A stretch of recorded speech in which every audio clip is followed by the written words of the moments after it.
Three Sheffield people. Farah comes frequently to her GP with chest pains, gastric symptoms, constant fatigue, nightmares, insomnia.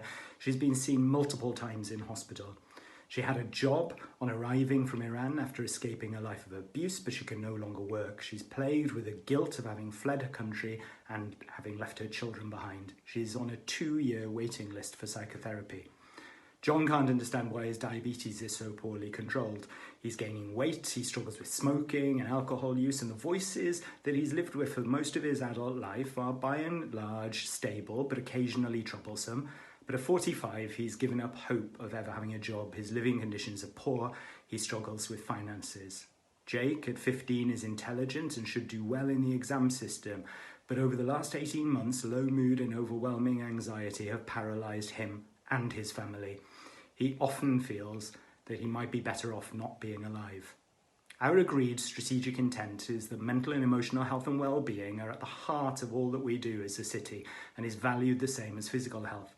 There have been improvements over the last decade or so, sort of with destigmatisation of mental illness and some increased resources, but these narratives illustrate a snapshot of what continues to happen in Sheffield. Many of you will know the headline statistics of 1 in 4 of us experiencing a mental health issue at some point in our lives. But what does this mean for Sheffield? Well, it means that 90,000 people experience depression and anxiety, but only half of those are ever recognised and only half of those ever treated. 16,000 people live with the consequences of lifelong complex trauma, 5,000 with severe and enduring mental illness, and 50% of all lifelong mental illness has established itself by the time a young person is aged 14.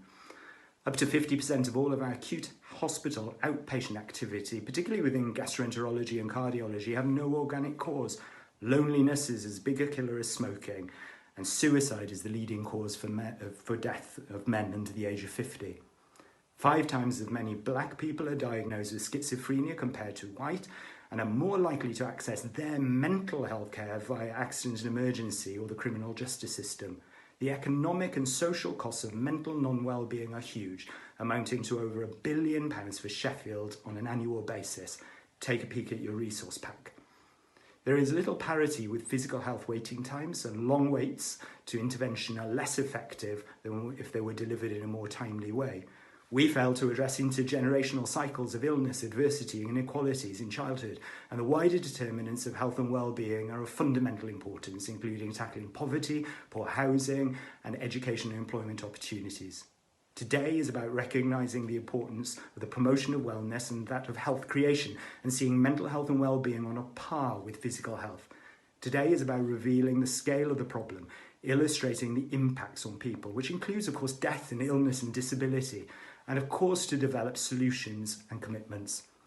There is an urgency to action needed related to funding and resource allocation, workforce development, the integration of physical and mental health care, and empowering the work of community partnerships. Dare we shift resources? Dare we disproportionately invest to the benefit of our population? There is a strong economic case. This is everybody's business, and this board has a responsibility and accountability to direct those resources. So again, I ask, is mental and emotional health and well-being at the heart of all we do as a city? Is good mental and emotional health and well-being for all at every stage of life our priority?